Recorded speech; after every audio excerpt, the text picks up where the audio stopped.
Oke, sebelum kita memulai diskusi kita pada hari ini, mari kita berdoa.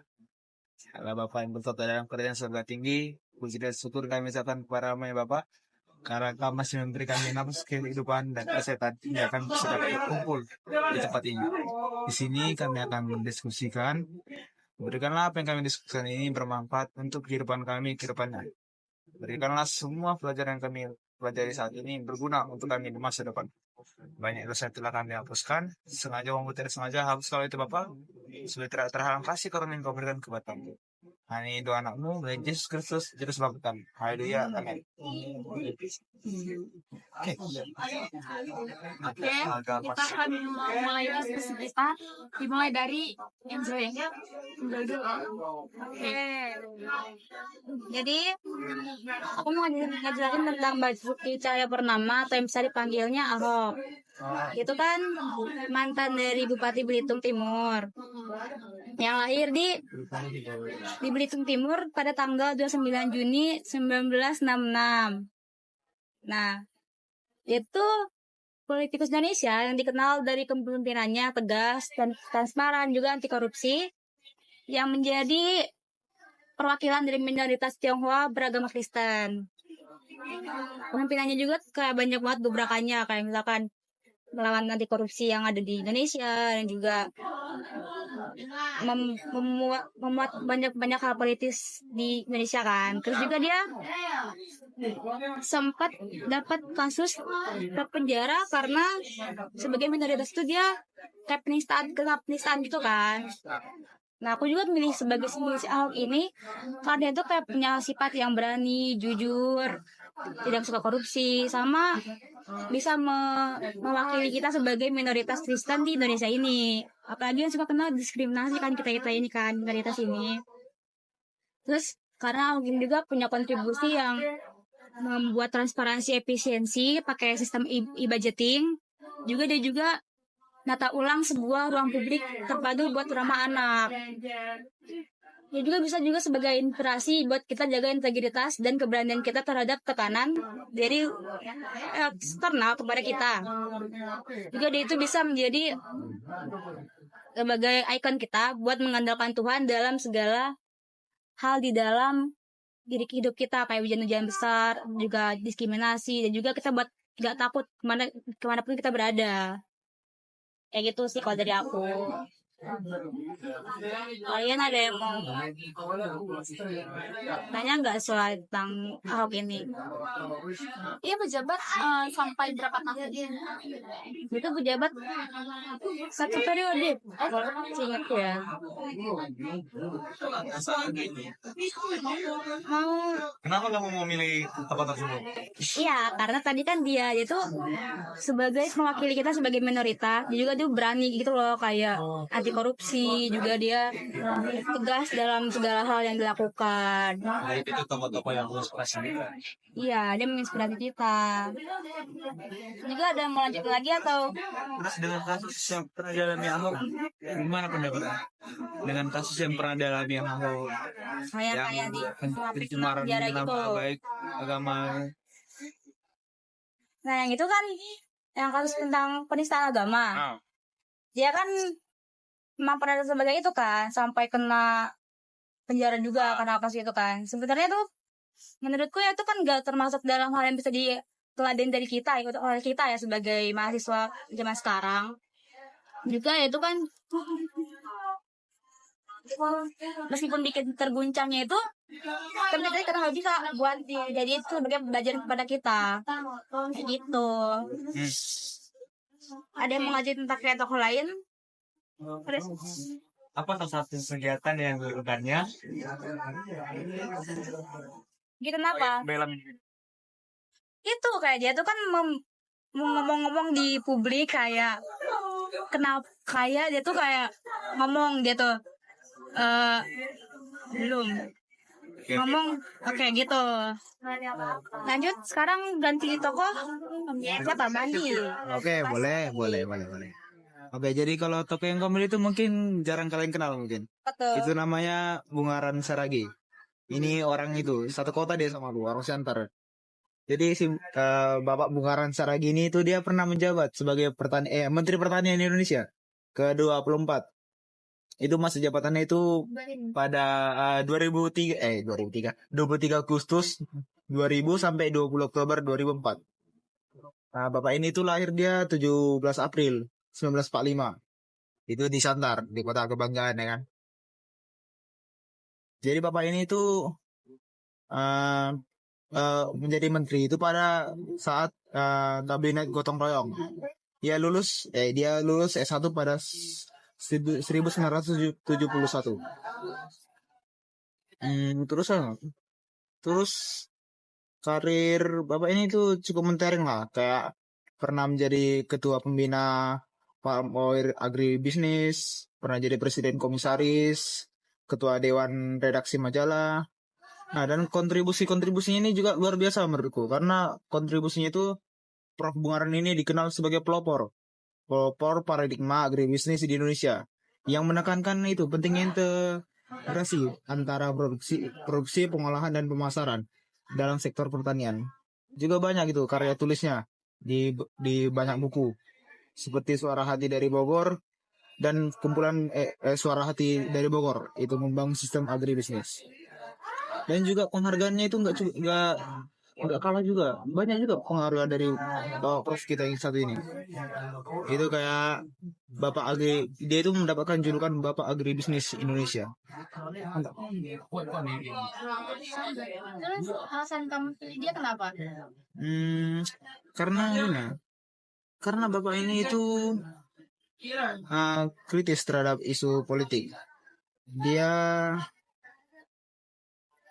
kenapa ya? Dia itu mengajarkan kita untuk melek informasi dan kritis terhadap isu politik. Itu sih. Itu sangat inspirasi kamu dalam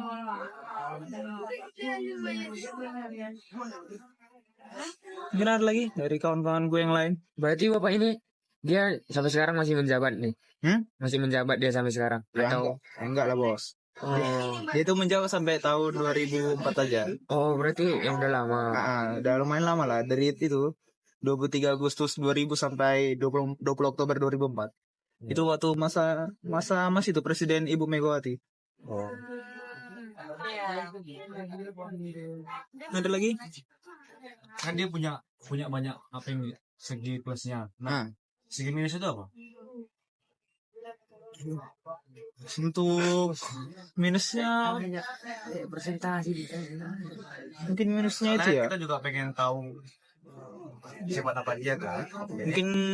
Mungkin nanti minusnya mungkin aku belum nemu ya, karena mungkin informasi Prof ini mungkin belum cukup lengkap ya di banyak media-media sosial. kalau di bawah kekurangan dan kelebihan dia apa gitu? Karena ada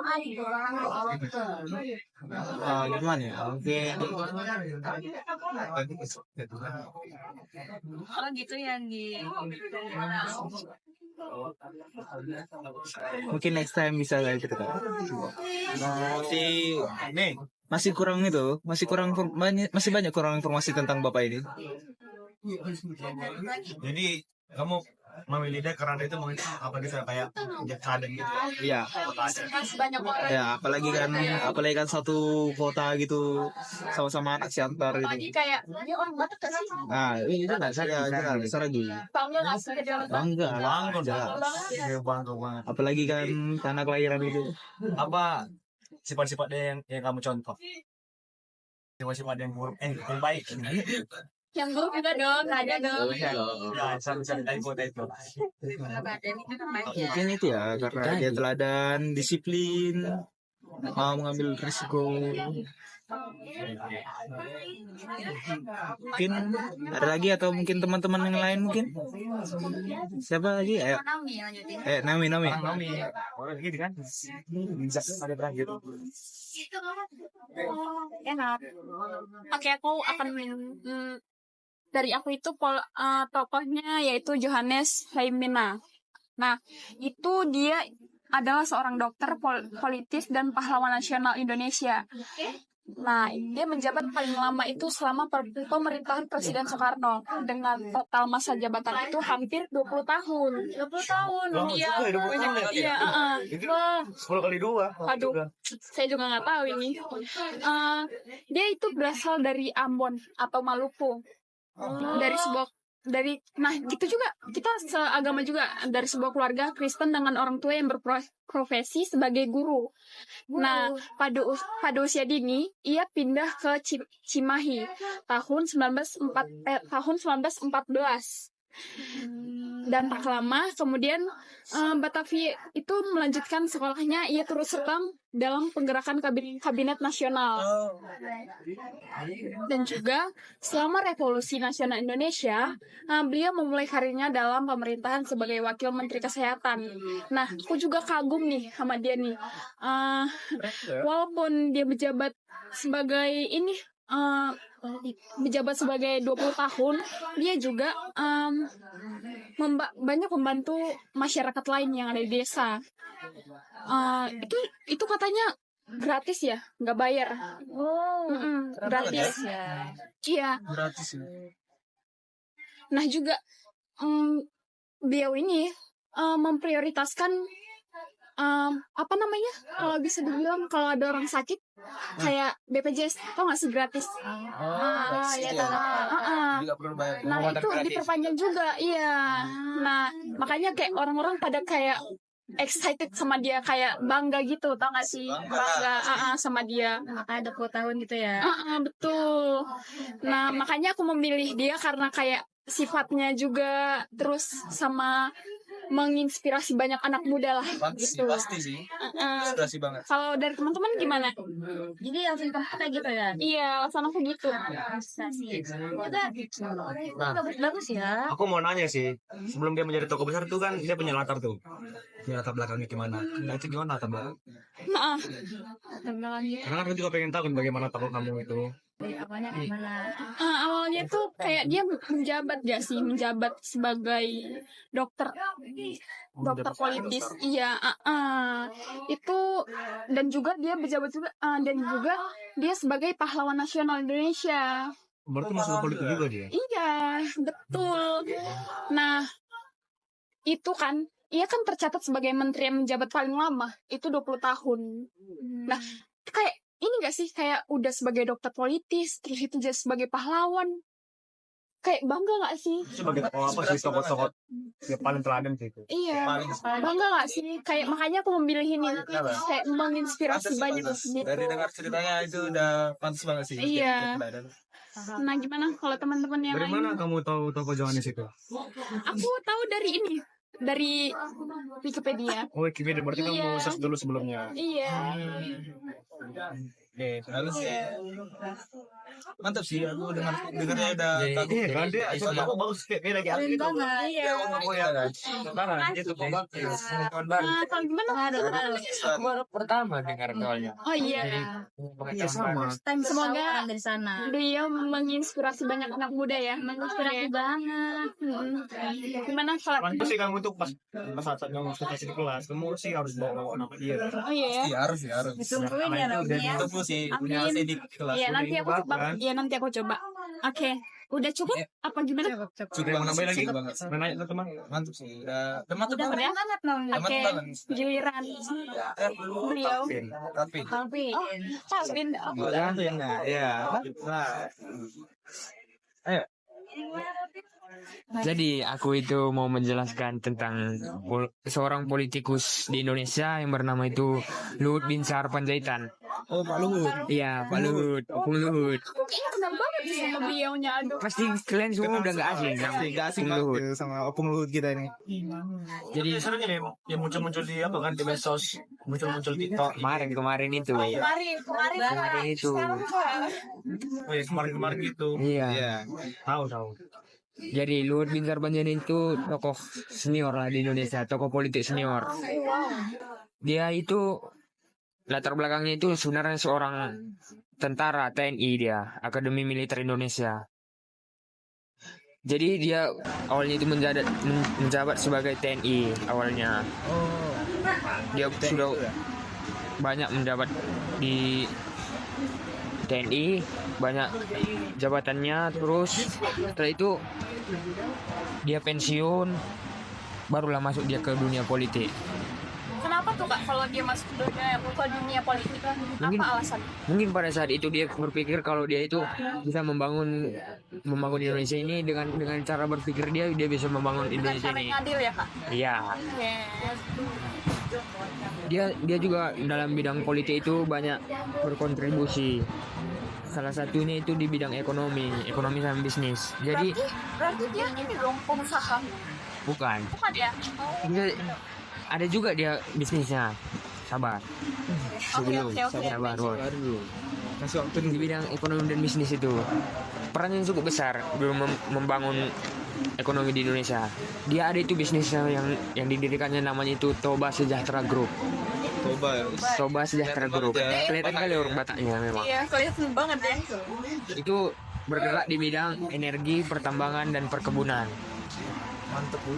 Setelah itu dia juga banyak itu ikut berperan dalam proyek-proyek infrastruktur besar di Indonesia. Jadi kalau infrastruktur itu banyak dipegang sama Pak Luhut ini. Baru setelah itu di bidang pendidikan, Bapak Luhut ini juga salah satu yang cukup detail tentang pendidikan Indonesia. Jadi dia salah satu juga mendirikan sekolah. Ya, itu ada di Medan kalau kalian tahu. Apa nama sekolah? Ya itu nama sekolahnya itu Yayasan Del atau Institut Teknologi Del. Oh, itu. Iya, di Sumatera Utara dah. Kalau kamu Oh, Itulah yang buat anak-anak itu. iya loh. Itu ya. itu dia buat. Itu awalnya dia buat untuk biar orang-orang yang di daerah-daerah yang dari kampung-kampung bisa mendapat pendidikan yang sama. Berarti ada Jadi beasiswanya Kak? iya ada. Ada. Tapi kamu harus melalui tes yang banyak itu. Sulit pasti kebut gitu. Iya, Bos. Orang gue pernah coba ke situ sih nggak lulus. Kasian banget ya. Kasian banget. Sama gitu. Terusnya. Terus kenapa Luhut Panjaitan ini bisa dibilang sebagai panutan di dunia politik? Jadi dia itu sebenarnya mempunyai jiwa yang tegas, Tegas ya? adil gitu. Pastilah kan tentara. Itu sejalan dengan dia di bidang kerohanian dia, di bidang spiritual dia. Karena dia juga penganut tradisi Kristen yang kental. Jadi dalam setiap kegiatan Luhut itu dia pasti melibatkan Tuhan. Jadi mungkin disitulah mungkin yang membuat dia bisa menjadi sampai sekarang dihargai, dihargai. Terus lanjut. Jadi sebenarnya Luhut Panjaitan ini kan berpengaruh dia di Indonesia. Kontribusinya itu mungkin politikus Indonesia atau presiden semua bertanya samanya apa yang akan dilakukan. Dia bisa konsultasi ke Luhut ini. Jadi itu sih yang paling aku Salut ya. iya, salut aku sama Bapak Luhut ini. Itu yang membuat aku mengambil tokoh politik Indonesia Bapak Luhut Panjaitan. Berarti orangnya tegas ya. Iya, tegas. Pasti Ya, ya. sangat Pasti ya. sangat tegas. Lagi menginspirasi anak muda ya. Iya. Tentang bisnis. Kalau sekarang mah kalau nggak bisnis mah nggak ada duitnya. Betul sekali Anda. Nah gimana? Gimana? Apakah sudah jelas atau ada yang belum tanyakan? Gimana? Dan cukup jelas. Bagi gue juga jelas. Ya aku juga tahu Pak Luhut soalnya. Iya kan? Mungkin udah terkenal kan? Semua orang juga udah tahu dia. Tahu semua. Iya. Marga apa dia? Panjaitan, Bos. Dia itu Panjaitan, orang Batak. Batak. Kenapa orang Batak semua gitu ya, Bos? Kita kan Karena kan orang Batak itu kayak ini guys, Batak kan keren. yang keras lagi. Jadi kayak menginspirasi lah. Pasti sangat gitu. Apalagi yuk ada lagi. Oke, lanjut. Aman ya, aman. Kabar. Apa? Oh, Jonathan mau bertanya. Ya, Jonathan bertanya. Masuk. Biar lama tadi. Ya udah bener kok. Ayo, Jonathan. Oh iya, aku sekarang ya. Ya. Jadi di sini aku tuh membahas tentang salah satu tokoh di bidang kerohanian dan juga politik. Apa tuh? Tapi dia ini belum dia ini nggak masuk apa maksudnya gimana sih?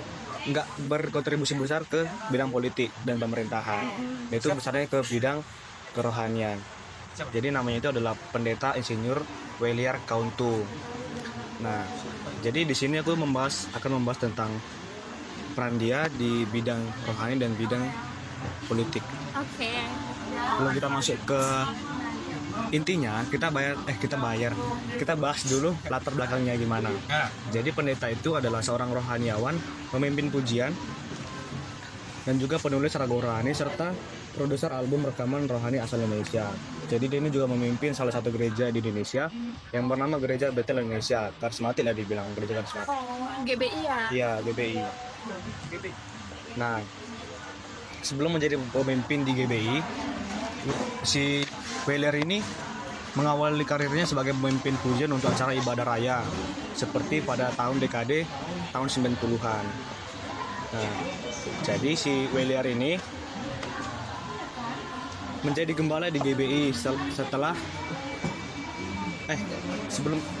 dia menjadi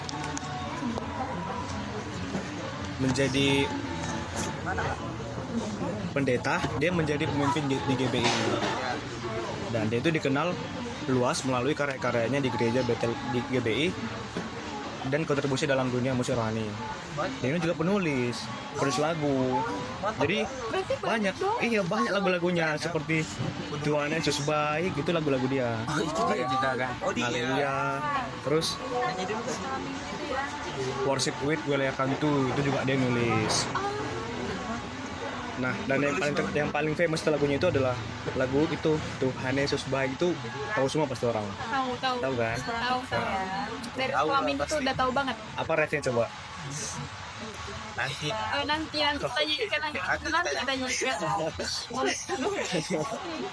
Nanti tanya. Iya, nanti kita nyanyi. Boleh kita nyanyikan. Itu refnya Tuhan Yesus baik, itu refnya. Nah, itu refnya. Udah. Kita mau diskusi kan. Nah, si Country ini juga punya segi plus minusnya. Jadi plusnya itu, kekurangannya. iya. Jadi aku tuh sudah mencari, aku mengevaluasi dalam segi plusnya dulu ya. Jadi pertama itu sebagai pencipta lagu rohani, yang pertama itu plusnya. Nah, yang kedua, dia tuh seorang pemimpin pujian yang inspiratif. Dia tuh menginspirasi banyak orang gitu. Saat dia berkhotbah, dia tuh banyak menginspirasi banyak orang. Mengajak jemaat gitu Ya, mengajak untuk kepada Tuhan. Iya, benar sekali. That's right. Ya. Jadi Denny juga dikenal sebagai pionir dalam membangun budaya pujian dan penyembahan modern di Indonesia. Dan yang ketiga, dia sebagai pendiri dalam sekolah pelayanan. Seperti itulah kayak pendiri-pendiri STT, Sekolah Tinggi Teologi. Makanya yang gelar-gelar pendeta tuh ya. Oh, dia mendirikan tuh. Iya, dia tuh kayak owner STT. Keren kan? Makanya aku tuh kritiknya yang bagus. Nah, jadi dia itu mendirikan Proskuneo School of Prayer and Worship yang berperan dalam mendidik generasi pemimpin pujian dan pelayanan harta. Gitu. Dan yang keempat, dia itu punya segi positifnya, komitmen dan konsistensi. Dia itu punya tujuan yang tinggi dan dia itu disiplin orangnya. Disiplin orangnya. Dan yang kelima, gaya musiknya itu diterima luas. Seperti bisa ke Protestan, bisa karismatik, dan bisa ke dari lagu-lagunya iya. dapat terlihat ya. Oke. Itu semua. Iya. Nah, sekarang dalam segi minusnya, kekurangan dia ada 5 juga tuh. Ada 4. Aku cari ada 4. Yang pertama, gaya musik itu cenderung konservatif dan pop rohani. Dia itu lebih ke arah karismatik tapi masih masuk ke Protestan. Yang kedua, dia itu kurang terlibat dalam isu sosial dan gereja luas. Dan yang ketiga, citra publik yang terbatas ke komunitas tertentu. Dan keempat, terakhir, dia itu jarang aktif di media sosial, minim kehadiran di media sosial atau platform digital modern. Nah, dalam apa lagi tadi ya?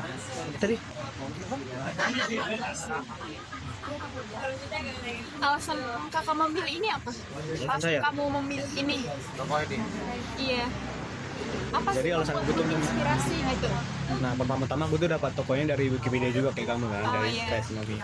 Jadi aku milih dia karena yang pertama, dia itu sebagai tokoh pengaruh besar di dunia pujian dan penyembahan. Jadi kayak dia tuh punya komitmen yang cukup tajam untuk memuliakan nama Tuhan. Iya, betul. Gitu.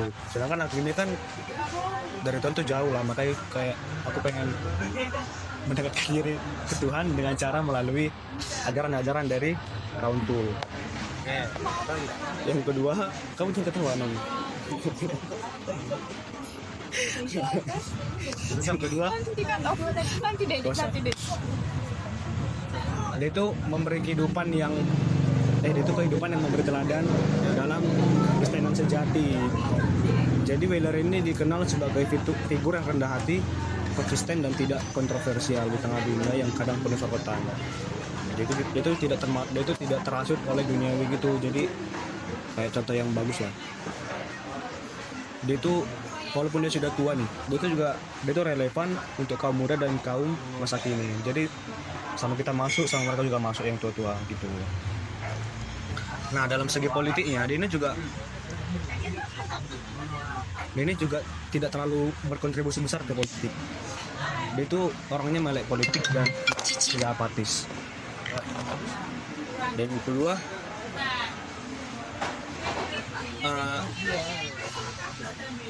itu aja sih kita harus selama ini politik, karena tidak berkontribusi besar di politik dan yang berkontribusi di rohani doang. Pikir rohani itu.